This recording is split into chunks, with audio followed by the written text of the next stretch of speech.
installé il y en a, mais tout ça ne fonctionne pas sur les chutes des gars. Le Congo peut électrifier l'Afrique entière, donc ça, il fallait peut-être au moins qu'on envisage. Bon.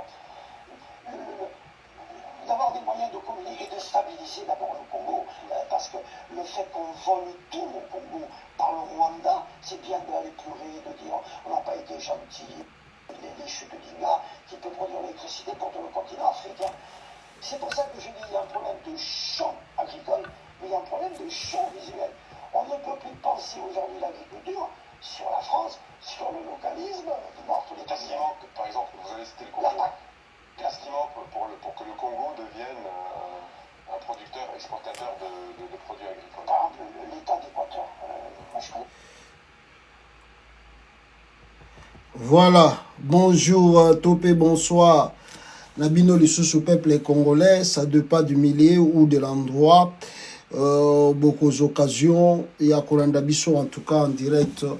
Nabiso Toza Kosala Awa pour informer Bino sur l'actualité, comment Yango Ezako évolué. Namboko Nganabengaga, la République a démocratisé du Congo. Vous le savez le pourquoi. Parce que Namboka Wana, le droit, c'est pour les gens qui font la politique. Donc, ceux qui ont ça, la politique, ils posent un moto, à Fati bétonté. Alors, le droit au Congo n'est pas pour toi. Voilà. Et pourquoi Tobenga Rango, la République a démocratisé du Congo. On va parler de quoi aujourd'hui? Voilà, Voyoka Ki Totoyoki, et Ezali confirmé. Félix Tshisekedi a envoyé une note dans la résidence, il y a Joseph Kabila pour signifier qu'il faut, n'est-ce pas, bateau union surtout, Bazali na Jelem, Babima, Balongwa na Jelem, Bansien union surtout, il y a Oyo, Bazali qui kosala, na maison wana, Babima. Félix, je ne sais pas si il y a un problème là-dessus. Alors, à Bengi Bango Toubabima. Et puis, on parlera na Eddie Capen, selon ba soupçon Toyoki. Il paraît que Christian Chiwewe a kangié. Pourquoi ba kangié? Yemutuba Utikonomega, sur une début 2024 awa. Ce qui, donc, peut-être mi-septembre, comme ça, ba nomaki. Alors, pourquoi on l'a arrêté? Bande Konanga, Tokolobera, n'est-ce pas, visite à Félix Tshisekedi, et puis Yemo Wazan à Tanzanie, et puis Tanzanie, Tozo Kake. Après, on a de Paris, et puis, dans Paris, on va parler comment les combattants vont préparer à Keinaye, ce qui a en France, en tout cas, les combattants à quitter Paris. Ce qui a le bienvenu côté Kuna. Voilà le sujet qu'on partage ensemble. Et divers, je crois que on va aussi voir côté divers. Nini Tokiko Bakisa. Ceux qui ont pour la première fois, abonne-toi. Ils allaient au filet. Et puis, Yosoko pour la première fois. Notre devise, les Kaka aimer et partager la vidéo. Pour éviter que Batuyamabe, Mitemabe, n'est-ce pas, trafiquer direct Nabiso. Alors, toko tana mozindo la live Nabiso. Yaliboso, toko bandanango, awa, ezali, peuple congolais. Bon, je ne sais pas si je peux appeler ça regret, mais, peut-être ba musicien ba yembaka, modèle yamboka Nabiso. Parce que même l'élection Oyo, Botuko Yoka, et les qui soi-disant dans l'Assemblée nationale, il y a des choses, et ça vraiment d'abord, il y a qu'au moi. Corruption et salami, il y a un niveau trop élevé pour que les députés, M. Soubapona, Vital Kamerhe comme étant président, soi-disant par l'Assemblée nationale. Il y a eu corruption des députés, achat de conscience. Et la majorité à Batoyo, peuple congolais, pour qui Vital Kamerhe comme étant président, ou candidat président et Assemblée nationale, ezali la majorité, député, il y a union sacrée. Alors, on a acheté des consciences et à partir de la conscience, on a Kamere Abimi, président et Assemblée ou candidat président de l'Assemblée nationale. Donc, il veut dire les lots, ceux qui sont honnêtes dans la vie, ceux qui sont muto alingara corruption, ceux qui sont muto oyo alingara mafia, tu n'as pas ta place au Congo. Surtout dans la politique congolaise. Donc, si tu veux faire la politique au Congo, tu dois apprendre. Donc, il faut yekola comment koyiba et comment protéger les amis qui volent aussi l'argent de l'État. C'est ça la réalité au Congo. Mais étonnant on est, il y a liboso peuple congolais, pour nous sabino à part ya Kamere, sabino sur la corruption, de députés congolais, ceux qui sont en assemblée provinciale, je ne sais pas ce que c'est qui à côté Nini, va remettre bango à chacun 38 000 dollars, 38 000 dollars à chacun pour que va permettre un candidat à comme gouverneur. 38 000 dollars s'il vous plaît. Donc, à tel point je me dis souvent, à quoi sert bon de manipuler la masse congolaise, kosenga bango, bakende kosa la vote, et pourtant, vous voyez bien que vote la population est inutile. À la fin des comptes, beaucoup nommé Batunabino à travers Moïbi la corruption. Le peuple ne sert à rien dans vos histoires des élections.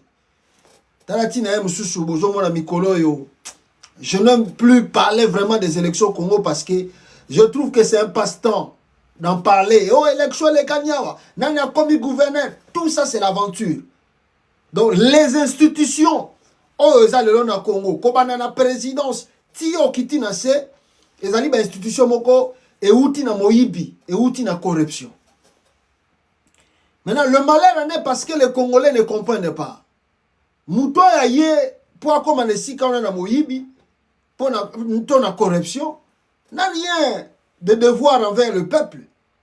Talatina bosomona que Congo ça continuer, qu'on demeurer na pauvreté, n'a pas si. Parce que bateau soit dit ça bozo benga ba député, bozo benga ba sénateur, ba gouverneur. En réalité bino bopona ki bangote. Il a travaillé par rapport à mbongo na pas comme wana. Alors Moutou a bimisi d'abord 2 millions de dollars. Ce qui passe Julien Nga pinga l'autre évité. Pas bima gouverneur, abima sénateur, abima ministre. Abimisi 500 000 dollars, 200 000 dollars ou 300 000 dollars.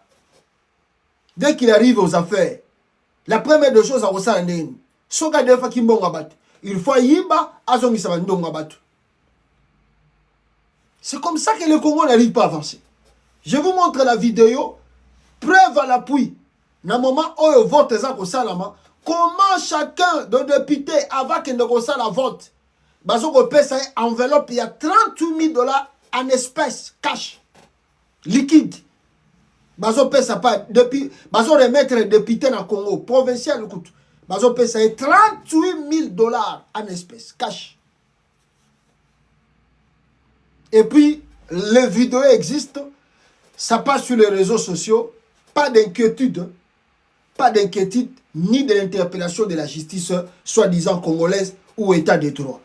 Voilà, je vous montre cette vidéo et puis on va passer à autre chose. Zela, Bomona, vidéo. Voilà, je vais vous montrer la vidéo. Voilà, Bozomona, Bazo va mettre député, enveloppe à 38 000 dollars. Je vais vous montrer ça ici. Voilà, corruption à Congo. 38 000 dollars, on remet à un député. Talab enveloppe. Moussou soyez Kokota.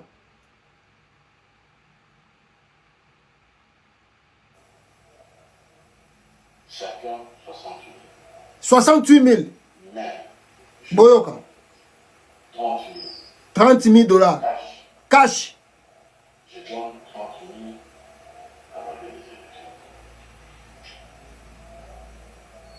Ok, c'est parmi nos possibilités. Et ceci, c'est ce qui va me permettre d'abord de voir est-ce que je peux déposer ma candidature. Parce qu'il y a la candidature c'est un pays. Ah, Congo. Quand j'aurai les 7 ou le 7 ou le 8, donc je vais me dire, je mets à la veille des élections, je donne 30 ans. Voilà. Bah, député à Congo, bah, ça aux enveloppe, 38, bah, promettre d'abord 60 000 dollars. Alors, en espèces liquides, oh, bah, d'abord, ils allaient 30 000, et les 30 000 qui restent, bah, copé sa bango après, n'enge bah, promettre bango, soki, mutuna bango, wana bah, voter à l'équipe. Regardez comment on achète la conscience des soi-disant élus. Il y a peuple congolais. L'état de droit, chez Koufanango, Kala. Ah, Bokoyo. Mais ce qui est étonnant avant les Kana, n'a pas monsieur sur la corruption encore. Mais élection, il y a Vitalo Kamere, Loaka Singize, alias Vital Kamere. Le Burundais, soi-disant selon IDPS, Lelo Kamere a commis sous président et Assemblée nationale, Kaka na parti IDPS. Tango bazo kanga Vital Kamere, batu ya IDPS, ba fatigant, balobi ke Kamere azalaka Burundais, aza étranger, et il n'a pas sa place au Congo. Batouana ba nyokoli RDC na tel point, Kamere, soka koti na prison, ezali soulègement pour Namboka Congo. Félix Antoine Tshilombo est venu libérer ce pays aux mains des étrangers. Ceux qui vous avez une bonne mémoire, vous se rappelez à un moment, au stade de Martyr, quand papa Étienne Tshisekedi Azalaki d'abord vivant, IDPS a composé des chants contre Loaka Singize Vital Kamere. Pour nous Benga Azali Burundais. Tangu baeko kangaye na makamba procès à 100 jours. Balobi ono feti asalaki tactique tangu bakendaki campagne pour yako mananu président pour akimisa tous les Rwandais na kata Congo na ba Burundais. Kamere bakangiye asali quelques mois abimi na na prison azongi ministre économie lele wana na bénédiction à IDPS Kamere azokoma président de l'Assemblée nationale. Qui trompe qui maintenant? Voilà le pourquoi on vous dit tous les jours, Congolais Fongola Michou. Batoua IDPS, devise Nabango Zali Kadiosha. Kadiosha veut dire Lukuta. Ils sont maîtres en manipulation. Si vous avez manipuler bino, vous allez croire que Makambo Bazolo beza vérité. Afin de content pour vérifier, c'est des menteurs et manipulateurs. Le même Kamere.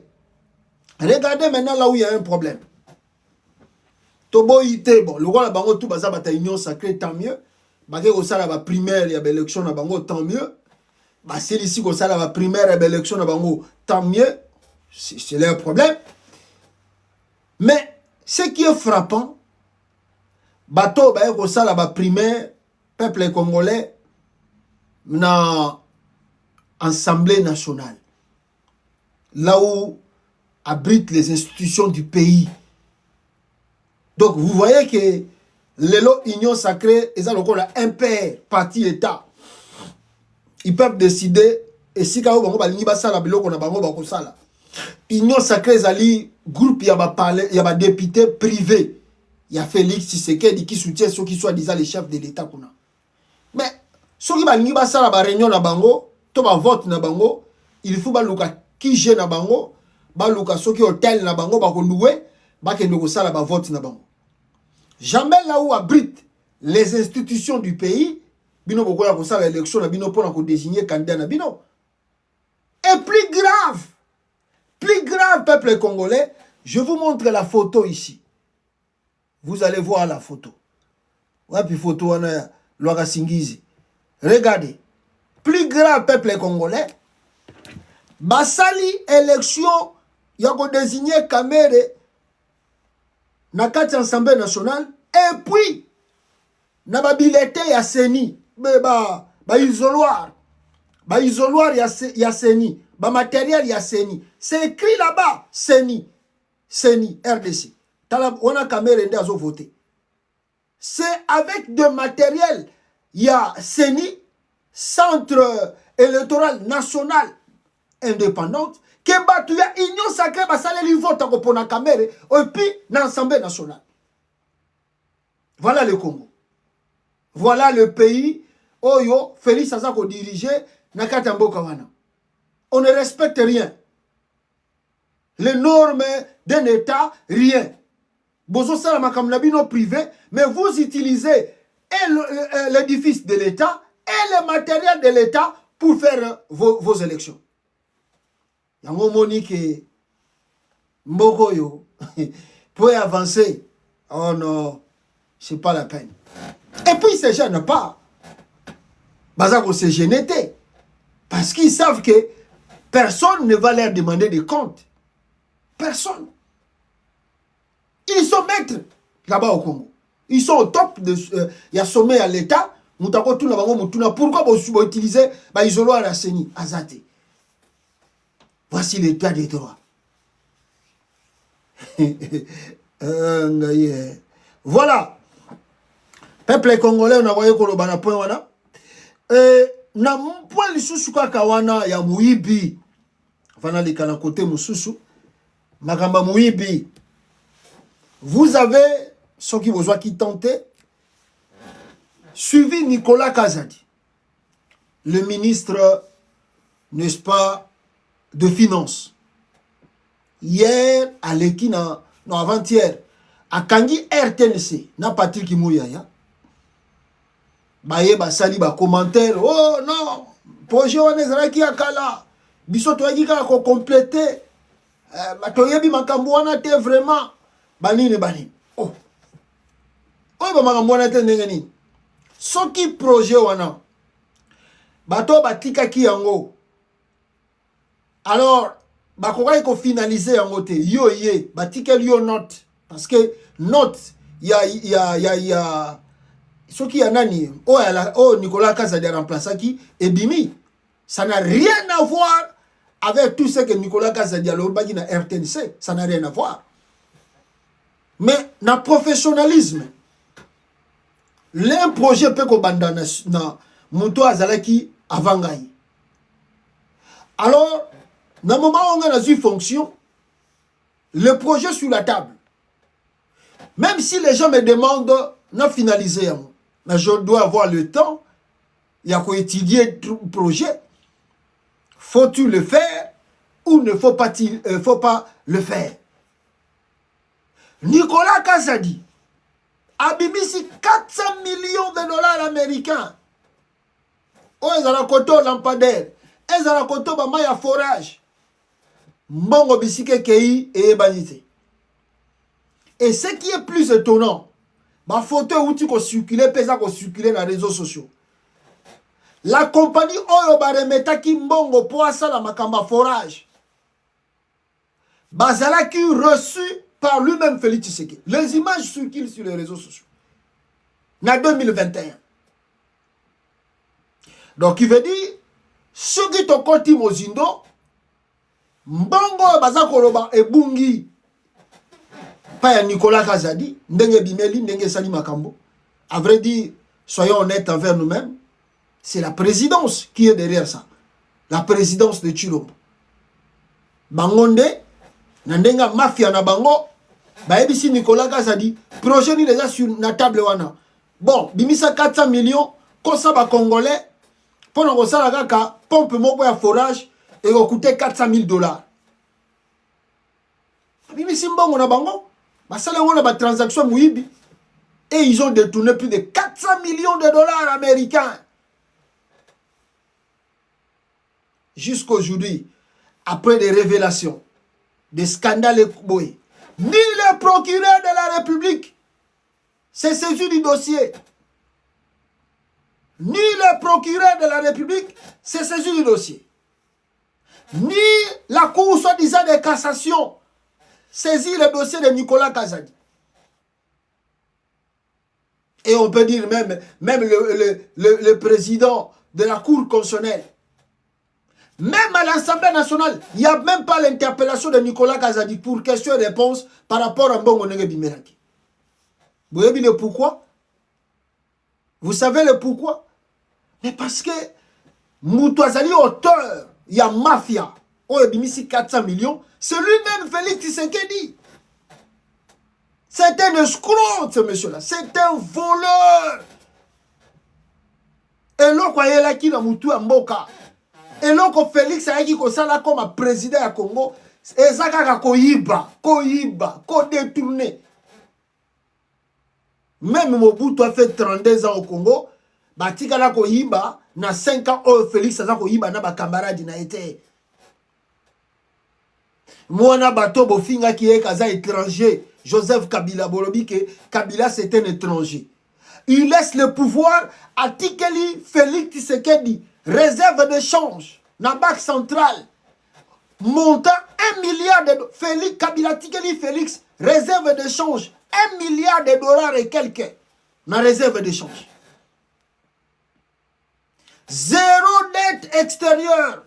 Nyongwa Libanda Ezate. Kabila Beti 18 ans au Congo, zéro dette extérieure. 1 milliard à réserve d'échange à Tikeli Chilombo. Après 5 ans à pouvoir à Félix Tshisekedi, ton commune en négative dans réserve d'échange.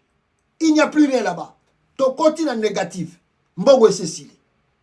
Et ajouter à cela, quand on a moins de 5 ans, Pamba, Félix a endetté Congo. À côté ici, Congo na Nyongo, dette extérieure, et comme il est là, 10 milliards de dollars. Posons-nous de vraies questions. Et ça, vous avez endetté le pays pour faire les travaux. Où sont ces travaux? Au Bossalina Congo. Mawatro. Je vous montre l'ODEP. ODEP Azako Abimisaki révélation sur n'est-ce pas Nicolas Kazadi Menge Ayibi Mbongo l'État. Bon, Ayibi te mais Bayibi. Muta okanga bango azate encore kuna tribalisme za makasi. Tribalisme za makasi ba okanga. Voilà. Et surtout que ils ont pas présidence. Observation, il y a des dépenses publiques, il y a l'État. Ça qui note comme révélation pour nous relaxer comment Nicolas Kazadi a détourné beaucoup d'argent. Alors qu'est-ce qu'ils disent? Je vais lire rapidement. Contrat d'installation de 1000 stations d'eau à travers plusieurs localités du pays par le consortium Stevens Construct Sotro Douara. Les contre-vérités du ministre Kazadi. Les contre-vérités. L'Observatoire de la dépense publique a suivi avec intérêt la sortie médiatique du ministre de Finances de Félix Tshisekedi. Il persiste à cacher la vérité sur le projet de forage. Voici la réalité des faits. Oui, le contrat de construction de forage a été signé 2 semaines. 2 semaines, la coalition FCC Cash. Voilà, tant qui sont ensemble. FCC Cash. Par le ministre des Finances du professeur Ilunga Irunkamba. 2. Sa mise en œuvre va se faire sous le ministre Kazadi. Ce dernier va négocier avec son frère Kassenga pour que ses intérêts soient protégés au sein du projet par son homme de main du nom Samba Batili. Et une fois le deal conclu, le paiement en mode d'urgence commence. Le calendrier de paiement. Oh, Nicolas Kazadi Misimbo. Vers juin 2021, Nicolas Kazadi Misaki, 20 millions de dollars. Janvier 2022, Nicolas Kazadi Missi, 20 millions de dollars. Début 2023, 20 millions de dollars. Janvier 2024, Nicolas Kazadi Missi Soussou, 20 millions de dollars. En réalité, Le total des décaissements est de 80 millions de dollars et non 71 millions de dollars américains. Fonds perçus par M. Samba sur son compte, 20 millions de dollars américains. Alors, la CNRF, malgré le fait qu'elle est sous tutelle du ministre des Finances, peut nous départager. Donc, voilà. Et puis, sur 1000 forages, on va dire 29 forages construits dans toute l'étendue de la République. Mais ici 80 millions de dollars américains. Mais ça lui 29 forages à Pampa. Maya foko. Photo le bango na lingala bien pour batoyer baka. Maya pompa foko. Donc si tu as vécu à Kinshasa, il y a un moment ceux qui m'a exalté batwanda ko gendo ko toka mai na mabulu.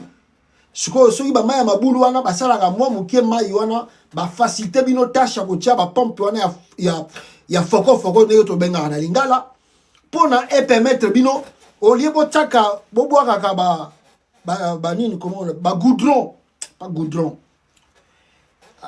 comment on dit ça ba goudre lingala na français et sogende alors aussi au bois bolé na kine batutu ba yebi yango to ndako boaka au bois qui goudre ozo benda mai tout ça na singa au lieu bo sala la nengwana on vous facilite la tâche na pompe foko ozo betaka boye mai ezobima et puis bani basala ngo 80 millions de dollars et bimina kesa l'État.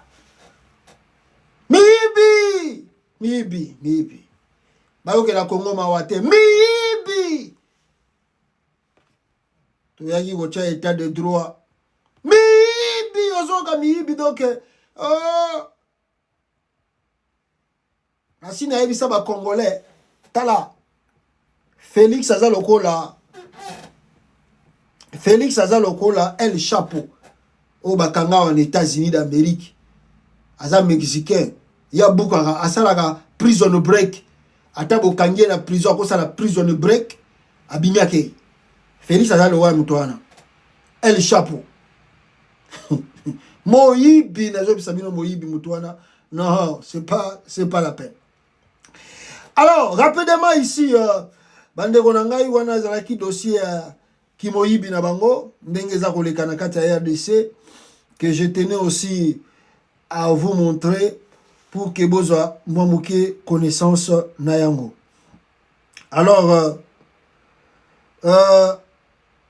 nalingi natiki la bino pe vidéo mo boyoka quand Félix Tshisekedi faisait nakozongelango mais nalingi bolanda na vidéo moko awa il y a Moïndo Nzangi makambo aza kosala avec le militaire, je ne sais pas moi, congolais. Je ne sais pas, Moïndo Nzangi occupe quelle fonction de l'armée. Alors, pour que Mbappé ça ait un privilège à brouiller au sein de FARDC. Alors, je vais vous laisser la vidéo de Moïndo Nzangi et puis Togozonga pour que tu partages ensemble awa. Wapi vidéo ya Moïndo Nzangi.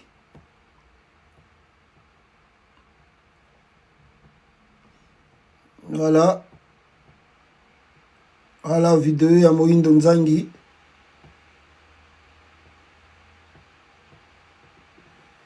Voilà. Bon, malheureusement, vidéo ya Moïndo Nzangi, tu as eu contre-temps sur Yango. Alors, le voilà, tu as eu contre-temps sur Yango. Et ça a qui vidéo moko. Moïndo Nzangi azali kosa la parade avec des militaires congolais et on se pose des questions le pourquoi azali kosa la parade wana devant les Congolais. Voici ce que fait l'UDPS na babisika oyo ye atianga ba militant na ye ya parti na ye baza kosala na katanga kuna.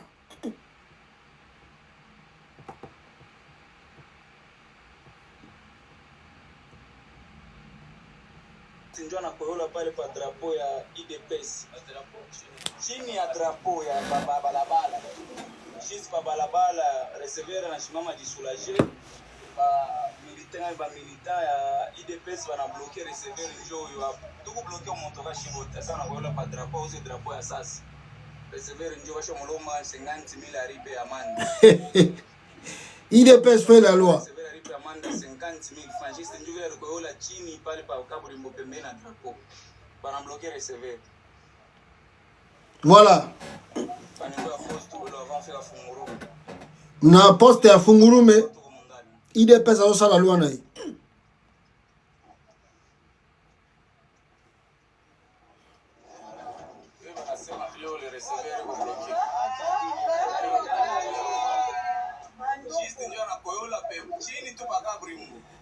Force du progrès. Bazo sa la loi na bango kuna.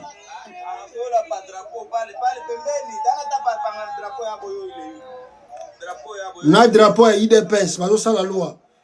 Attendez, je vais vous montrer rapidement. Bata IDPS basala barrière na bango bazo senga batumbongo avant les kawana. Bakangi recevé balobi avant les gars faut payer 50,000 francs. C'est ça les droits au Congo. Bazo pesa même 20,000 bazo boya. Basenga 50,000. Force du progrès IDPS.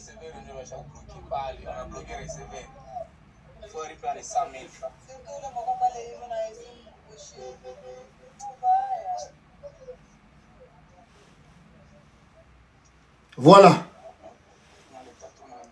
Ça c'est la réalité de l'IDPS. Nakati RDC bandeko na ngai. Ndenge bozomona vidéo wana uti koleka. Parce que le droit, quand le droit n'existe plus, ceux qui battent comme il a niveau Oyo, c'est parce que l'espoir s'est envolé. Il n'y a plus d'espoir. Alors, Bakanaki Barozoba Misala, tant que Félix a comme président, Bazu Yangote, Bakanaki Bavina Bango et qu'on changer, tant que Félix a comme président, Bavina Bango changé. Maintenant, le bouc émissaire, ils allaient battre Moussousou Oyo, bako paye bapo cassé, Yakoboya, Kolanda Mahamna Bango Balingi Bassa Nakata Congo. Mais il faut se dire d'abord qui est Félix Tshisekedi. Lobina mona qui est Félix akendaki ko visiter ceux qui chantier moko boye na Kinshasa à partir de Kinshasa et chantier en ceux qui botali en vraiment il faut se poser multiples questions de dire comment un chef de l'État na statut ro azanango awi ko longolanda ko na po akende ko visiter chantier à motindo oyo. Ils ont inauguré barrage hydroélectrique. Ils ont inauguré autoroute. Ils ont inauguré Nzela ya Sika Oyo Ye Félix a construit à Tongi na Congo. Non. Ba réparer Nzela. Ba bongisi Nzela. Le chef de l'État se permet. Il y a quand même un cortège pour na combrier ba Kinois. Aye ko sala ba travaux. Ou aye ko tala ba travaux. C'est étonnant. Mais pourquoi Félix a visité Nzela wana? Et ça, Nzela, oh, il y a les gars trop. C'est la route où il passe souvent. Voilà le pourquoi. Ayemba Watala Yango. Il y a combien de trous aujourd'hui au Congo? Kinshasa. Maboulou est commis combien? Balancé 0 trou. Kinshasa 0 trou. On est où aujourd'hui? Toza Wapilelo. Wapi 0 trou en Kata Congo. Nanu tomoni bisika 0 trou zo salamate. Au contraire, bakwato comme il a 1000 trous partout tu passes à Kinshasa, maboulou no maboulou, maboulou no maboulou. Combien de routes Félix Tshisekedi a réhabilité banda comme président? Vous devez compter Namaboko, Banzela o Félix a réhabilité. Combien de routes Félix a tongi? 0. Mais quand vous voyez un chef de l'État à une délégation, bande, on peut dire bande on a deux passages, aller et retour. Le chef de l'État se permet, il y a un côté de travaux, il y a un aller et retour. Mais il y a vraiment un sérieux problème au Congo. Il y a vraiment un sérieux problème dans notre institution. Regardez, pasteur, il y a des gens qui vont dire oh, bino bolobara, makampona koloba. Regardez le chef de l'État congolais. Azako ya pena délégation. Tala. Tala président de la République Nzela Eko Tala. Ah!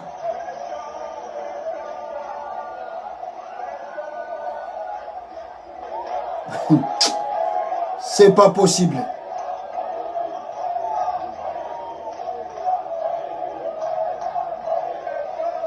Aye pena batebele na simana ili susu.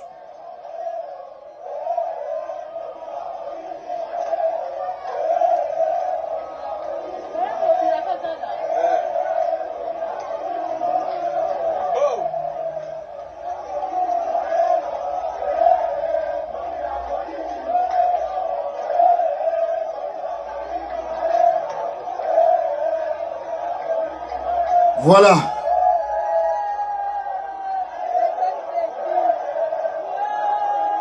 Voilà.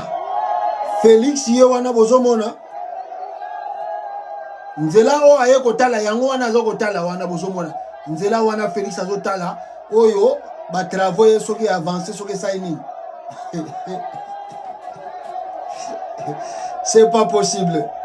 Ce n'est pas possible. Ah, nga Congo.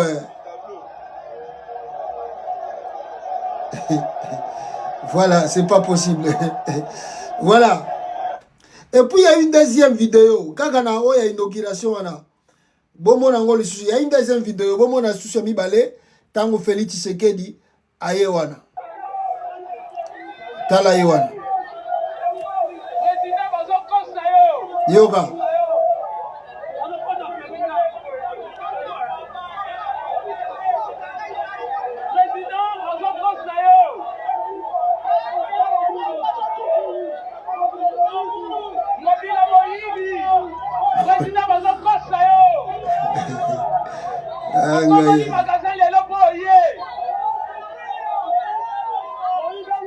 Voilà, ça c'était le chef d'État de l'État plutôt.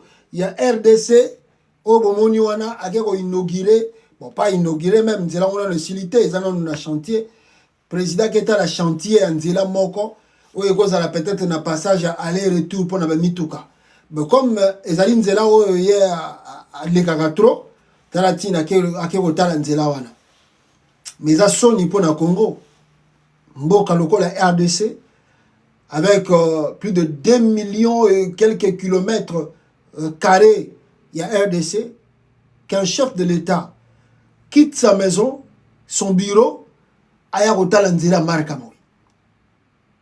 Le président pouvait avoir le courage, l'honneur, il y a quelqu'un inauguré Banzela, où ils allaient relier par exemple Kinshasa, Congo central, autoroute et Salami. Banda Félix a commis président, voici autoroute Kinshasa, Congo central. Félix a inauguré. C'était vraiment l'honneur. Félix pouvait avoir l'honneur d'aller inaugurer l'autoroute. Ouais, c'est l'ami Kinshasa, Lubumbashi. Lubumbashi, Kasai. Kasai vers Bandundu. Lubumbashi vers Goma. De Goma vers le sud du Kivu, parce que là-bas, ils allaient en Maï, soit aux yeux avions, soit au Kendera Ming à Maï. Ils pouvaient avoir la joie d'aller inaugurer Goma Kisangani, autoroute et Salami Kuna.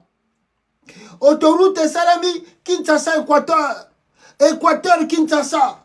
Ou bien Équateur, Kisangani. Si le chef de l'État a inauguré Banzela Nengwana et qu'a même une délégation, voilà. Les travaux, et ça, Manamboka. Mais Nzela Kaka Oyo. Il y a passage, il y a bande de il y a 2 voitures, les Kawana. Yo, chef de l'État, pour le moins, aux yeux portiers embouteillage, Nzela, comme les Congolais n'ont pas encore compris. La réalité des choses, bango na tout nasima, Fachi président, Ngobila Moïbi. Non. Ngobila n'est pas un voleur. Le vrai voleur, c'est lui-même Félix Tshisekedi, qui n'a ni vision, ni programme pour diriger le pays. Il n'a ni vision, ni programme. Prévenez, quel est ce chef de l'État, après avoir soi-disant été réélu, peut passer plus de 5 mois, s'il vous plaît, sans avoir un gouvernement? Comment un président qui a une vision, qui doit travailler, il sait bien que je dois travailler. Comment un président peut passer plus de 5 mois sans gouvernement? Non mais...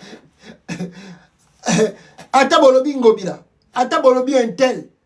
Mais le vrai problème du Congo aujourd'hui, c'est la médiocrité de Félix Tshisekedi au sommet de l'État. C'est sa médiocrité. Les Congos n'avancent pas. Donc, 5 ans liboso, et Silikabo. 5 ans pe mi balé, yango e bandi pe karabo, to éviter au finish kozala ndengenini. Ah, Mbokoyo. Ah. Non. Et de l'autre côté, c'est des millions de dollars. Où est Bimanango? Sans promesse. Sans plutôt réalisation de ce projet. Je vous laisse une vidéo d'écouter au moment où il y a la campagne, où il y a voyager, écoutez la vidéo. Sécuritaire, les Émiratis ont manifesté la ferme volonté d'aider la République démocratique du Congo dans la lutte contre le terrorisme à l'est du pays. Ils ont annoncé la mise à disposition immédiate d'une enveloppe d'1 milliard de dollars pour les investissements en République démocratique du Congo.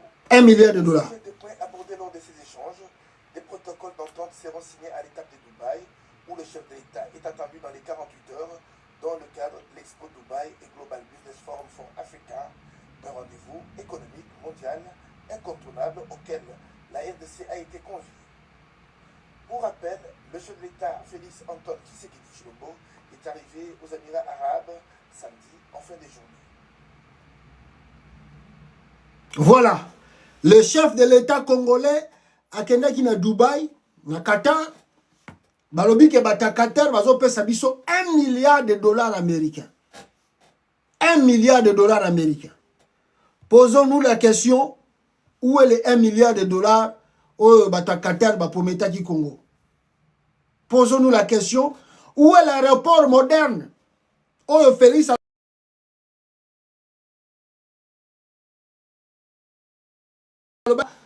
Nakati ya RDC. Eza ah, Congo. Congolais, bazana bango na aventurier. Aventurier. Azoko sakara bango tous les jours. Je vais faire ceci, je vais faire cela. Croyez-moi, je suis avec vous. Je vais arranger ceci, je vais arranger cela. Oh, papa. Mais je pense que j'ai déjà dit aux Congolais. Mais peut-être on doit insister parce que Congolais n'a pas si trop. Peut-être il faut insister. J'ai dit aux Congolais. Nabamboko tovandi, amboko tozali. Soko keko luka musala, si tu pars chercher un travail quelque part, et à la société à l'État, to et à la société à privé. Soko kei, bakosenga yo osala CV, curriculum vitae. Nakata curriculum vitae na yo, CV, il faut opesa kombo na yo, identité na yo. Il faut ocha adresse na yo. Il faut ocha ba étude na yo salaki. Et puis à la fin de compte, il faut ocha expérience na yo ya musala bisika nini yo osala liboso.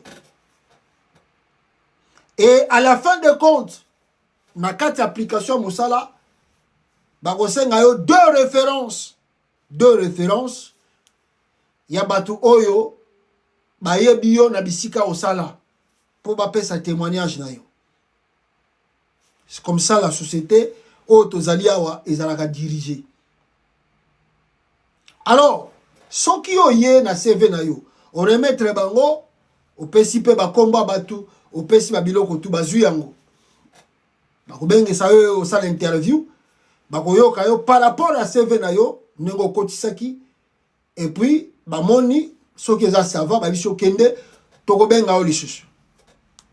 Maintenant bakosala banquête na bango po bayeba ya vrai est-ce que adresse oyo pesi bango eza ya solo. Bakoluka bayeba est-ce que kombo oyo pesi bango eza ya solo. Bakoluka bayeba est-ce que ben étude oyo lobi oyo komi est-ce que eza ya solo osala yango utanga yango penda. E bakoluka bayeba bandeko na ngai misala oyo komi osala surtout oyo eza na mboka oyo est-ce que eza vraiment ya solo. Alors bakozwa tana bango à vérification et à la fin des comptes soki bamoni ke babiloko tu oyo avancé bango eza juste eza correct, à la fin des comptes eloko bakobakisela yo ezali qu'est-ce qu'ils vont ajouter bakobakisela yo ezali background check batala histoire ya criminalité na yo. Est-ce que osala criminalité na vie na yo oboma bato osala loko boy oyiba ozongisa boy osangisa boy faut bayeba nyonso tu wana. Ce qui fait que soki baza kozela biloko wana ata baengagaki yo obandi déjà kosala, s'il arrivait que na ntango bazozela bankete bima yo ozosala et que bankete ntango eza kozonga baye kotala référence bamoni ke makambo to lobaki na bango eza lukuta ou bien bamoni kaka dossier moko eza oyo yo komaki te oyo lobaki te bakobenga yo bakoyebisa yo munde na bombaka te munde ne pa banga mutu te akokendelo sur 4 chemins te akoyebisa vérité. Monsieur, tu dois déposer, tu peux plus travailler ici. Pourquoi? Parce que tout ça qui boye et cela est avéré que biloko yoyo ou to eloko moko yo komaki awa eza yango ndenge wana te balongoli balama na musala aussitôt bamoni aussitôt balongoli yo. Y a pas ko non to mona zo sala bien to tika kaka ba diplôme wana eza nango eloko te to tika kaka misala wana non.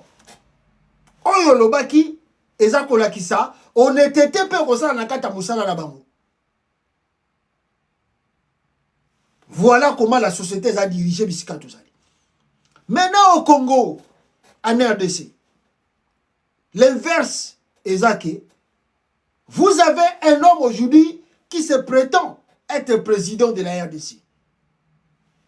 Identité naye a falsifié. Je vous ai dit la fois passée. Son nom était Félix Antoine Tshilombo. Avant que son père Akoufa, avant papa naye Akoufa, Kombo naye zalaki Félix Antoine Tshilombo. Après le décès de son père, il ajoute Tshisekedi par lui-même, par sa propre volonté, sans même les documents judiciaires, où j'ai ajouté le nom du Tshisekedi à mon nom. Il n'y a pas un document judiciaire. Un faux déjà en écriture. Un faux sur l'identité. 2. Son adresse na Kinshasa et Banaki Nangote. Adresse et Banakite. 3. Ben tu de fait naye ezala na Kinshasa, ezala na Poto. Ben tu de fait à Félix Tshisekedi. Cela avec ezali faux. Banda Kinshasa, des études secondaires jusqu'aux études universitaires, tout c'est faux. Là même, cela même pas est approuvé. Bon, école secondaire na Kinshasa, son nom ne figure pas. Bisika Jula diplôme d'État. Bokei à Bruxelles, là où il prétend faire des études, ceux qui tout ça. Les Belges ont démontré noir sur blanc, on ne les connaît pas. L'université Bayebiye à Komamaka et puis à Silisagate, à Kimaka, il n'a même pas le niveau Yakomatata, classe moro supérieure. Vous descendez maintenant sur l'expérience Yamoussala. Quel est le travail que Félix Abadi? Allez-y vérifier ce soi-disant entreprise. Il n'y a pas de traces. De traçabilité n'est pas là. Moussala n'a pas compagnie n'a pas Bruxelles. Il n'y en a pas. Il n'y en a pas. Oh, ce qui, Babylone a ça même la poste. Il n'y en a pas de traçabilité et humanité. Mais c'est un homme dans le néant que vous devenez, vous le faites président du Congo. Maintenant, les Congolais, Balobi, Makabouana, tout bino bozo koloba, ça n'a pas d'importance. Ça n'a pas d'importance. Ce qui est plus important pour les Congolais, surtout à Kinshasa au Congo, c'est la personne de Félix Tshisekedi. Donc, physique à Félix Tshisekedi intéresse plus de Congolais au lieu que Bazouata qu'on réfléchisse sur son identité, ses études de fait, son parcours scolaire, son expérience de travail. Les Congolais ont besoin de temps. Il y a qu'on réfléchisse sur Yango. La personne de Félix Tshisekedi, son physique, c'est ce qui est important pour nous. Le reste là, on n'en a pas besoin. On n'en a pas besoin. Le résultat année, regardez le Congo aujourd'hui, après 5 ans. Qu'est-ce que vous avez comme résultat? Zéro. Est-ce que vous avez avancé même d'un pas? Rien. Parce que nana ko proposé bino yango. Nana ko pesa bino yango. Yemo ko mutakoyi ko proposer, ko pesa bino. Azana niveau wana te akosala même ya ko concevoir ata projet à Pamba. Il n'a pas ce niveau de concevoir même un projet. Oh! C'est pas possible en RDC. Ah! A Congolais bazole la mboka yoko bonga mukoloni. Bonga mukoloni. Vous avez un chef de l'État qui n'a même pas encore un gouvernement. Vient de prendre son avion à Kenya, Tanzanie. Pendant 60e anniversaire, il y a indépendance à Tanzanie. Félix est allé pour lui en Tanzanie. Si content, si joyeux, sans gouvernement après 5 mois, M. Chilombo se lance plutôt. Toujours dans son aventure, il y a qu'à voyager, partout dans le monde. Diego Kaoko à Kosa. Diego Kaoko à Kosa. Banda monde des ala monde. On n'a jamais vu un président qui multiplie de voyages comme Félix Tshisekedi. On n'a jamais vu. Il prend son avion aujourd'hui. Après collection qui va une semaine à outil collection en Alibanda sans que Batouba yeba. Il se gêne pas. À Zongi na Kinshasa, il passe juste une semaine et 2 semaines comme ça. Félix Alexis Kaka a outil une semaine ils sont qui wapi koltambola. Biso tout oyebite bisika outil. Il revient dans le pays. Il y a cela seulement quelques semaines 2 semaines à juste savoir que Tanzanie. Où est-ce qu'on locate? Où est-ce qu'il nous quitte? Mes frères, soyons quand même sérieux envers nous-mêmes. Un chef de l'État, 2 semaines où tu collectes ça, 1 semaine et demie à l'étranger. Tu reviens dans le pays. Au Vandika, 2 semaines. Tu prends encore l'avion. Ok.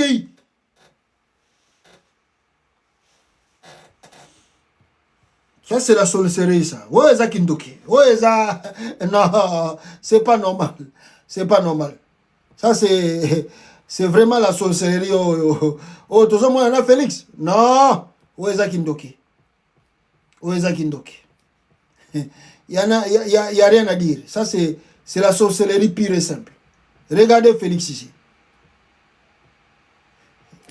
Na Tanzanie, à quelle Tanzanie? Botala, Yewana. Félix en Tanzanie. Lelo. Yewana Telemi, Bozo Monaï. Oza Kindokite. 60e anniversaire à Tanzanie. Yewana Gevale Kuna na Tanzanie. Sans gouvernement, s'il vous plaît. Oh! Non, non, non, non. C'est pas vrai ça. C'est pas vrai.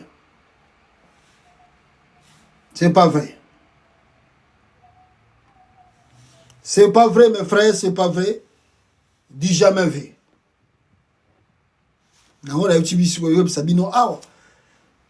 C'est pas la faute de Félix. Parce qu'après la Tanzanie, Toza Koyoka ke aza ko préparer le sous. Après so asili ici na Tanzanie awa Félix Tshisekedi azo kende mamako na France, na Paris. Félix azo kende na Paris, na France. Alors qu'il séjourne ce vendredi à Dar es Salaam, le président Tshisekedi est attendu à Paris le lundi 29 et mardi 30 avril 2024 pour une visite officielle. Azo kende sous Paris. Donc, de là en Tanzanie, Madame a avion à Bruxelles à Kenya, France. Dans son pays, le gouvernement est en mobilité. 5 mois après, le président voyage comme ça. Vous attendez quoi de ce monsieur vraiment? Donc, bino va Congolais après Bolobato, Nzamba Linga Bisoté. Non, bino ne mobilité.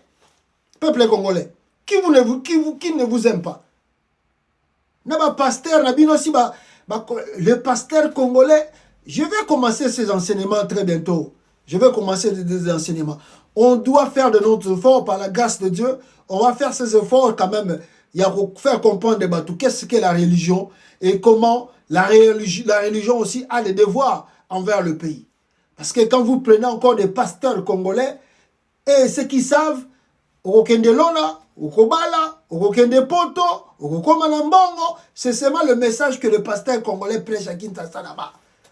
La politique, il ne faut pas faire la politique, c'est diabolique, c'est satanique. Il ne faut pas parler de la politique, Moutoua le Baramagamba politique, ça n'a pas péché, belé. Il y a Okende Lona, t'es pas la politique. Et pourtant, ceux qui président de la République a bien ici, pasteur, tala bango bakosopana kuna balati ba toche, ba veste. Son qui président a kabelié $5,000 à Koboyango parce que le président a ça la politique. On manipule le Congolais et les Congolais ont perdu le sens des raisonnements. Les Congolais ont perdu le sens des raisonnements. On ne raisonne plus. On ne raisonne plus. Un monsieur pareil, posons-nous de vraies questions. Est-ce que Félix mérite d'être président du Congo? Est-ce que ce monsieur vraiment mérite d'être président de la RDC? 100 millions et quelques d'habitants. On observe l'aventure de ce monsieur à la tête du pays. Son aventure.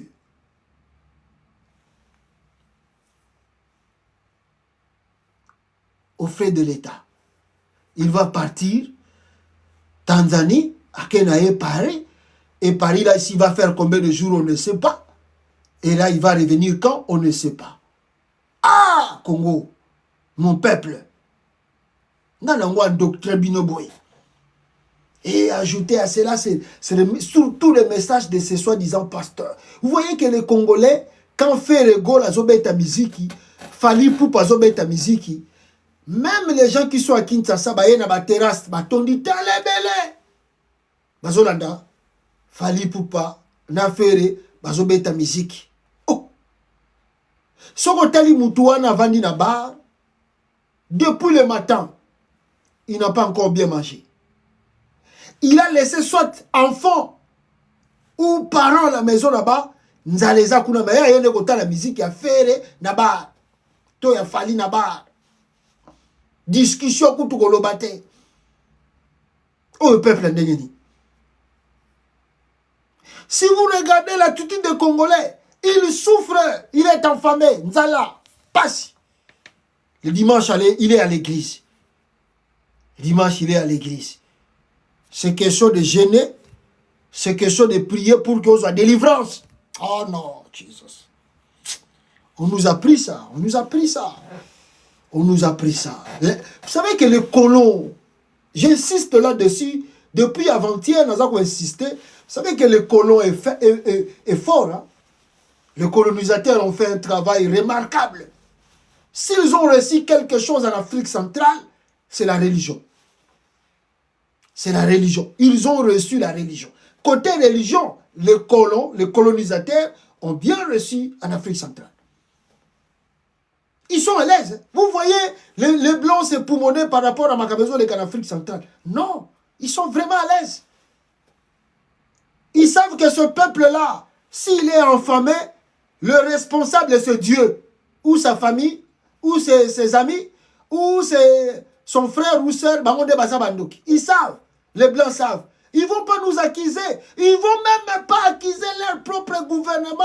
Pourquoi ils sont bon là? Bango soka kufin dans la ligue de la 2 jours, 3 jours, la faute c'est Dieu. Dieu moutasali que to liate le lot, to sambela kaka demain on va manger. Lobi to liate to liate. Et les musiciens, soi-disant chrétiens, chantent ça beaucoup. Les musiciens na bango soi-disant chrétiens. Ba ye bango trop na batemo na bango. Ato liate lobi le lot, lobi olia. Oh. O liate po yo lingi, to liate parce que zuité, ezate. C'est ça la différence. Les colons ont reçu cela. 2. Le colon a reçu. Quand les Congolais ne travaillent pas, il y a 40 ans aujourd'hui, 50 ans, il ne travaille pas. Il a des diplômes, il ne travaille pas. Au lieu de regarder les gens qui les dirigent, non, c'est Dieu. Il commence à chercher des sorciers maintenant. Bino la famille Kindokeleki Makasi. Funa kende pas il change des églises. Le Lazare qui d'église oyo. Lobi kuna ken église wana kuna. Question de délivrance. Question ba fungulela lupemba chance azo misala. Question il cherche des démons même partout. Au lieu le gouvernement qui a l'obligation de créer des emplois n'arrive pas à créer des emplois. Au lieu que le peuple attire pression sur ce gouvernement, lui, c'est le sorcier et c'est Dieu. Alors, les chantres soi-disant chrétiens viennent encore avec leurs chansons. Yakana diplôme na yo, bondela kaka, kende kaka, ogozwa kaka, zana kaka nelikia, sambela kaka. Et ajouter à cela, s'il ne se marie pas, sokazo balate, ezakaka, Nzambe, Nabandoki. S'il n'a pas Moutako Kouya na Congo Boye, hein, na Kinshasa, les gens, quelqu'un peut tomber aujourd'hui, vous n'avez même pas $1. Surtout sur les gens qu'on a pototé. Il y a des familles au Congo. Moutako Kouya, bazangi $1 ya kokendoko somba kisina. Ata aspirine. Ya pamba na pharmacie po bapesa ndeko na bango amela azwata makasi $1 à pamba bazana mote. Maintenant là, la faute, c'est pas le gouvernement qui doit établir un système de soins de santé qui permet au peuple bazana accès na yango. Non. Au lieu peuple à comprendre le système, non, le peuple se tourne vers Dieu. Moutazobela, même à une église, pasteur Akotia Loboko, Dieu va délivrer. Nzambago pangola, nzambago kangola, zana kondima, zana foi. Donc, on ne comprend pas même nos responsabilités, nos devoirs envers ces gens-là qui nous dirigent. Voilà le pourquoi les politiciens au Congo sont si à l'aise. Les politiciens au Congo sont à l'aise. Ils ne s'inquiètent pas. Dans un pays sérieux, un ministre vole plus de 80 millions de dollars. Et le ministre est encore jusque-là ministre. Il est là jusque-là ministre. Si vous suivez parcours Yambon Wananga Bimi, vous allez trouver la famille du président. Et lui-même le président, Bazali inclus dans le processus de Nicolas Kazadabimi, c'est 80 millions de dollars. Dans un pays sérieux, le peuple est amorphe. bazo observer. Ah, bango pe balekisi ko yiba. Bango pe balekisi ko yiba. Ah, Félix azo ko yiba trop. Oh. Au lieu que bo se révolter. Au lieu que bo telema. Mbongo na yo. Bazo ko yiba ngo pas quelques individus. Et révolter yo. Bango pe baza ko yiba. Bango pe baza ko yiba. Comment les gens là ne seront pas à l'aise? Il y a qu'on continue l'aventure bazo sala na muto mboka. Et vous allez continuer toujours à pleurer. Il y a qu'on la kaka. Qu'on la kaka. À quel est Tanzanie? Soit si na Tanzanie, aïe na France. Soit loin na France, aïe na Congo. Avant il y a quelques jours, avant voyager dans le sous. Bon saleni. Bon saleni. Bon saleni logote. Bon saleni logote. Tika ya voyager nenga lingi.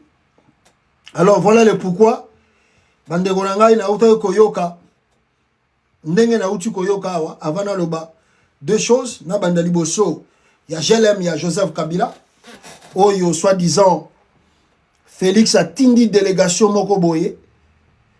Ba sala nini, ba longola ba fonctionnaire tout. Bazalaki na GLM à Joseph Kabila. A longoli bango, apesi bango note verbale. Que non, si fin mois d'avril, bango nyonso tout fou bazonga na palais de la nation. Étant de fonctionnaires de l'État, bazonga bango nyonso tout. La présidence de la République ordonne le retrait de tous les fonctionnaires prestant encore à GLM. Site Vatican, oui. La résidence de l'ex-président Joseph Kabila. Ils sont appelés à regagner urgemment le palais de la nation au plus tard à la fin du mois d'avril. Note Yangwana verbal. Et si vous voulez voir encore la note, Wapiango, Awa, voilà. Voilà, note Yangoyo. Oui, bimaki officiel. Hein? Note vraiment officielle. Yangoyo. La note officielle de la présidence. Oyo asengi balongola batutu. Ba fonctionnaire tout bazalaki na résidence ya Joseph Kabila. Alors, le pourquoi? Alors, vous savez que bras de fer, ils ont continué Yéna Joseph Kabila. Comme les deux voleurs ne s'aiment pas, ils ont semé un grand trou pour l'avancement de ce pays. Alors maintenant, Bitumba, ils ont la guerre froide. Quoi. Guerre froide, ils ont entre Bango. Question de temps, avant la fin de ce mandat ou bien de cette année, soit 1-2 à Kokufa, soit 1-2 à Rosala Rokim exil, soit 1-2 à Kotika présidence, c'est question de temps. Parce que la guerre froide, ils ont continué ma casse. À tel point, on a vu qu'il paraît que Kabila protestaki. On verra la suite de cela, comment cela va se passer, parce que Kabila Lobby, qu'est-ce qui reste? Ce qui reste, c'est que Alobaka non, Azasu sénateur a vité ou Azasu ancien président. Kabila protestaki, Nandenge Félix Tshisekedi, Alongoli ba garde, to ba fonctionnaire tout bazayaki na résidence naï. Voilà le pourquoi je vous dis, c'est question de temps et de jours. À très bientôt, entre Félix et Kabila.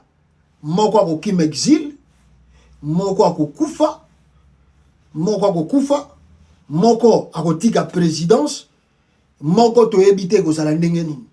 Na ndenge tozo kindeko. Et ça on va question à temps et à bajou. Maintenant, dans cette guerre, Tokolobanine. Parce que si on est là où on est aujourd'hui, le grand responsable de cela, c'est lui-même Joseph Kabila. C'est Kabila qui a fait en sorte que Félix a la président. Donc, ceux qui ont aujourd'hui élèves, ou là qui s'y a prise union surtout à combat, ils ont maître au bon bien le côté. Ce qu'on élève, alors bon, le roi a signé tous les prises à maître Nangai, n'a pas combat contre eux. Aïe, boye na ring, bobunda siko. Bobunda. Tant bobunda, élève le quoi yebi ba technique no tout bon akobimisolo peut-être yaki ayekole loko misusu abimiseli yango abeti yo maître na ye abeti yo maître na ye parce que si Félix est président c'est grâce à Kabila c'est grâce à Kabila le monsieur est un grand plutôt c'est pas commencé aujourd'hui l'ingratitude de Félix Tshisekedi et bandi les loté nana yebi yangote Kabila yebi Félix depuis Ibiza Kabila yebi Félix Tshisekedi n'a plusieurs fois bakor basala na ye Kabila na Félix bande kosuna Kabila Félix appelait Kabila tout moment avant que Kabila commissaire président Félix attendait que Kabila commissaire même premier ministre ni Chadar azala président azala qui prend kondima yango mais ye Kabila bi non non commissaire premier ministre était yondo za président to ça la deal bo sali deal Sko, tant que ça lui dit Nabino, qui est témoin? Ni le peuple congolais, ni la nation congolaise, non. Les gens on regarde, les gens observent. Donc, c'est à vous de bien raisonner. Nandenga dit Nabino, Mogo Kufa, Mogo Kima Congo, Mogo, Toyebite Makamulu, Vina Ego Sukarabi. On verra. Je répète bien, ceux qui ont maître nyo surtout na vie, maître nyo surtout son azol accélère veloko, azana prise à souka na bomba kapo, on ne sait jamais. Alors vous allez, si Kabila a laissé le pouvoir à Félix Tshisekedi, sans se préparer que en cas de comment on zonga, venons voir la suite. Venons voir la suite. Est-ce que l'histoire à Congo Brazzaville et qu'on se répétait dans le Congo Kinshasa? Est-ce que l'histoire à Brazzaville et qu'on se répétait dans Kinshasa entre Sassou et Lissouba? Ah, tokoyeba kaka. Mikoleza koyawa, tokoyeba nini oye koya. Voilà, on a koloba sur le point. Il y a Joseph Kabila wana bande konanga dans son timing te wana pour na makambo kompe na zolo baawa ndeto uti koyoka arrestation ya Edi Kapen. Edi Kapen, il paraît ndenge na yoki bakangiye. Qu'est-ce que Edi Kapen a fait? Je ne sais pas non plus. Alors pourquoi Félix akangi Edi Kapen? Bandeko nangai, selon Ndeko Pero qui a donné cette information, Edi Kapen serait aux arrêts, serait arrêté. A commis au qui commissaire au commissaire général sikoyo okangia lisusu nini okangia lisusu nini. Ah pauvre Elmutungeleka keke soki Elmutungeka zando kite seke kindoki zalagate total là. Je vous reviens demain avec des détails. Donc, Edi Kapen, Mandegonangai, aux arrêts, par lui-même Félix Tshisekedi, on ne sait pas. Donc, comme l'information n'est pas encore vraiment confirmée, mais je pense que Ndeko, Nabiso Koiko Bimisa information, te sera sûr na ngote. Donc, pour dire que Edi Kapen ne peut être aux arrêts, mais à qui la faute? Makambango nazo Sabino yango. À qui la faute? J'ai reçu le témoignage d'un lieutenant au Congo là-bas. Le lieutenant wana akufelaki mwana nae. Ça fait une semaine. Banda mwana nae wana akufa. Lieutenant wana peuple congolais. Azana mbongo te ya kobimisa corps ya mwana na morgue peuple la kende ko enterrer yango. Une semaine. Alors c'est la même intervention bande connaît bazana poto ba aider pour enterrer moi nanaï lieutenant dans l'armée congolaise. Je vis des vidéos ça ko circuler dans les réseaux sociaux soi-disant ba militaire à Congo bazo beta maboko bazo l'accès salaire. C'est en francs congolais, c'est pas en dollars. Il faut leur dire mbongo wana tout bazo ko beta bo bazo la kisawana. Bazo ba fachi bobongo la on a dollars si c'est combien? 70 000 francs congolais. Bon compter dans 70 000. Et ça, vous piquez quoi? 70 000. Kasi mbongo wana tout ba militaire wana ba 6 000 maboko bazo people. Kasi ba 70 000 dollars, ba 70 000 francs congolais ou bien ba 60 000 à 50 000 francs congolais. Et qu'on vit ba 50 000 les avat, 50 000 francs congolais. Les avat. Lieutenant wana za kolela, moi na kufa ça fait une semaine, azana mbongo ko enterrer moi na été. Ma watro bande ko ngai. Bande ko écoute bazo ça l'intervention pour enterrer moi na. Salaire ne combien? 70 dollars. Lieutenant, l'armée à Congo, salaire de combien? 70 dollars. Bande de bazo bande mais yo vandi à ozo lukani. Ogolo mon armée wanate. Ogolo mon armée wanate. Qu'est-ce que tu fais là-bas? Qu'est-ce que tu fais là-bas? Mais la faute c'est pas vraiment à lui, mais la faute ils a même n'a pas continué. Parce que j'ai dit toujours, à ta arrestation, ce qui a dit qu'à peine s'est confirmé. Moi, je dirais aux Congolais, bolé la tête, pour n'a pas dit qu'à peine. Non, pourquoi vous voulez? Bolé la pour bakangi dit qu'à peine. Ou bakangi un militaire congolais, bino ba Congolais, bolé la pour n'a pas ngo. Bon, oh. Mais un militaire à Congo, s'il y a le plus idiot à l'armée dans le monde, c'est le militaire de la RDC. S'il y a le plus idiot, bazoba, hein, dans le service militaire, et ça va militaire à RDC, soit disant femmes ici, vrai bazoba, bazaragakuna, inapte. Je répète bien, le militaire congolais sont des inaptes, des véritables inaptes. Non, namona, mamibali loko la bangote, o bazako servi, balati ma pinga, basali formation armée. Na comportement le militaire non, jamais. Si on arrête Edi Kapel, soit peut-être Monique Alingasa la coup d'état, soit mission Bapesa qui Edi Kapel, c'était d'arrêter Joseph Kabila, na Kashamata, soit Kashamoto, na ferme naï. Edi Kapel ne voit pas les possibilités, les moyens, Yako Kende Kokanga Kabila, na Kashamata. Alors, la colère de Félix Tshisekedi, oh, on a pensé que le titre on a pas Kanga Kabila, yozo Kanga Kabila teneni, na boto lion, na kangio, zonga na prison. Abimisa qui est par rapport à intérêt. Intérêt c'est là qui il faut kangela e Kabila, na ferme na. Donc on a kangi Kabila te. Allez, Kapen a commis problématique, yo on a bazozo ngisoso na prison. À qui la faute? Combien des officiers katangais sont aujourd'hui aux arrêts? Combien des officiers katangais sont aujourd'hui aux arrêts? À qui la faute? À qui la faute? Tika nyoko la bino nengwana. Naba o bazo tinda na front, boke ndaga na front. Tika nyoko la bino nengwana. Tika kanga bino nengwana. Shiko titambwe. Agoye ko sala bitumba te na Rwindi.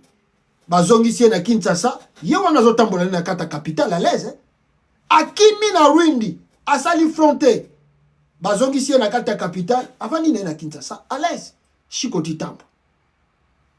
Bongo bino ba Edi Kapel, ba officier ya Katanga, ya côté à Kivu kuna, soki Félix Azubino, mbalamoko prison makal. Mbalamoko prison makal. Vous ne comprenez pas que ce monsieur c'est un tribal.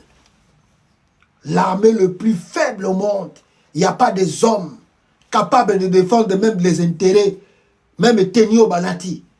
Qui est Chilombo? Oyo armée mobimbe ko s'organiser te pour bête un coup d'état. Qui est Chilombo? Il a quoi? Armée ko maîtriser Christian Chiwete. Ceux qui vont sangani bien, bino ko maîtriser Christian Chiwete, so kaza traite.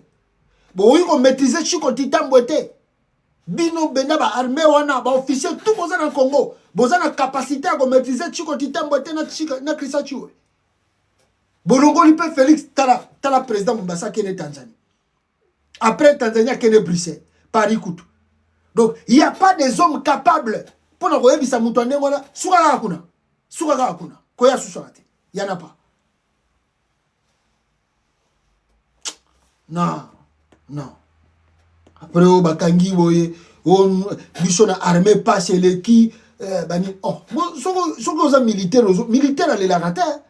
Militaire allait la rater, militaire a ça la rendre action. So militaire a zo kufanzala trop a ça la action. Atiki les mopat ke yina ya. Ba militaire a Congo ba le la lokola ba civil. Ah, tika ba nyoka mana bango. Ah! Akangi na ye, abomi na ye. Je m'en fous des militaires congolais. Ce ne sont pas des hommes. Même Corneille Nanga, l'équipe militaire à Congo, a courage.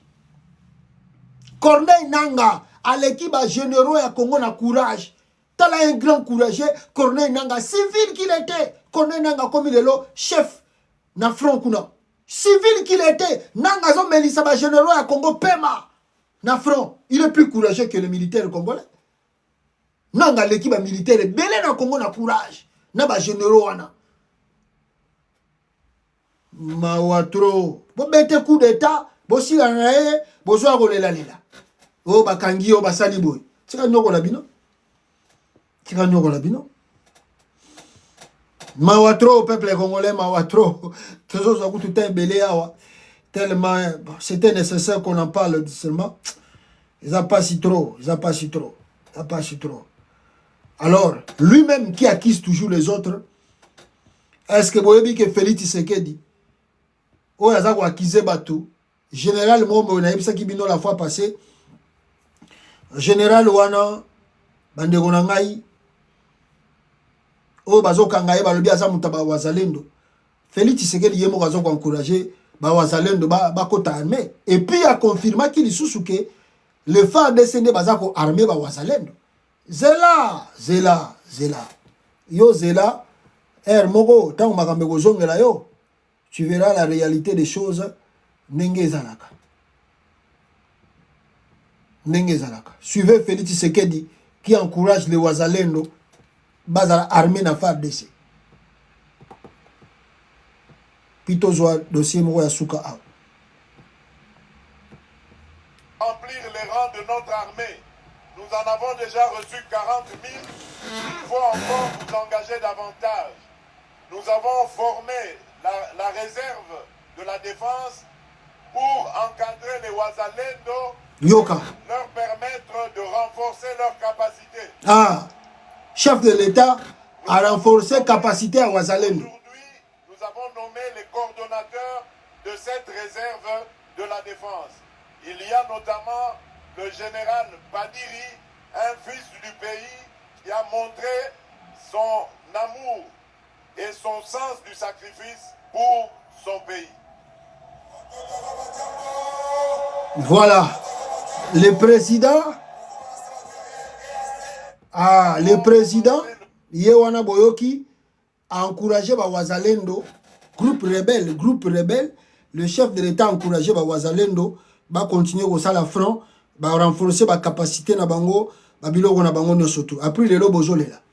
Naouti koyoka kutu que la RDC accuse Apple d'utiliser les minéraux provenant des mines congolais, banine.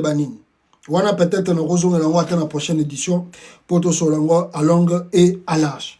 Alors donc les alliés tristes pe mawa nanga azo saraga bien à continuer. Toyoki que Félix Tshisekedi a préparé qui kobomaye depuis 2023 a tindela qui ba drone pour ebomananga mais il a échoué. Mais nanga est bien sécurisé. Yo asi mutaosa bitumba lokola nanga za sécurisé te. Nanga est sécurisé. Yango moni ke ba drone na ye et kokaki était pour ebomananga.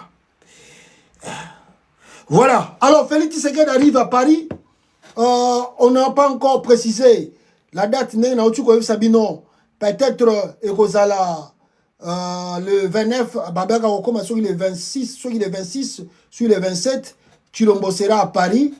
Et na Paris wana balobi na biso, il va rencontrer la diaspora congolaise. Ndenge bacheli biso awa asengi na ba congolais ba ebele, ils ont donné même l'adresse le 1er mai. Voilà, le 1er mai 2024, Félix va recevoir la diaspora congolaise de France. Na ebité poaso wana bango nini po ayebisa bango nini Et la diaspora n'en a même pas besoin. Il est à Soana Bango. Au Bimisi gouvernement, tu veux revenir rencontrer la diaspora pour tromper encore. Okay. Partout il passe, il rencontre la diaspora pour dire des bêtises.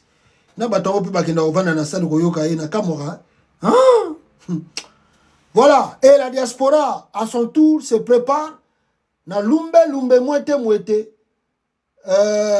avec l'arrivée de Félix Tshisekedi. Donc, diaspora, ils ont se préparer, peuple congolais, ndenge bokomona na vidéo wana, pour na yamba Félix Tshisekedi. Bon, ils n'ont pas dit vraiment quelque chose. Ils ont dit la vidéo wana, bache musique ezo beta. Donc, diaspora congolaise, oh, il y a France, bazako se préparer pour na yamba Félix Tshisekedi. Il y a des combattants. Les combattants, c'est la Félix Tshisekedi. Aya. Bongo, akomona. Soki balingaraye. To ba Congolais, bazan en France. C'est la vraiment Aya Koko Sabango. Comme il a l'habitude de mentir. Partout il passe. Partout il passe. C'est un grand menteur, un manipulateur. Un escroc, un aventurier. Il veut venir encore escroquer la diaspora de Paris. Alors, balobi Aya. Ndomoni basalaki message, batindi vidéo, pona koloba, Aya, na France, akozala le bienvenu. Lumbe, mouete. Lumbe, mouete. Chilombo, yaka Paris, bazo zelayo. Yaka Paris, bazo zelayo. Osala, conférence au Ningo Sala, na soi-disant diaspora tribu. Parce que batutu bayebi ke, batu baroya rotonda na salwana, et la diaspora tribu. Mais, bana mboka ya solo, bazo zelayo, oya na France. Lumbe, mouete. Lumbe, mouete. Yo kitaka la France, okomona makambo na yo, nini ekosala makuna. Na France kuna, na lukuta na yo za nango wana, viens mentir encore les gens. Voilà. Diaspora na bino zo préparer peuple congolais basa la bitumba oyo pour na bino bantu bozana kata capitale. Voilà, merci beaucoup na bino tous vos 8 ans ya kolanda biso awa na édition oyo, on a pris vraiment beaucoup de temps. C'était vraiment peut-être nécessaire. Ya kozoba minute otozui. Aimez, partager yo muto kolanda biso na sima. Sur TikTok to koma ina 3000 personnes oyo balandi biso na TikTok. Merci beaucoup. Bateau balandi biso en direct, il y a TikTok. 3000 personnes qui nous ont suivis en direct, il y a TikTok. Donc, prochainement, ciao.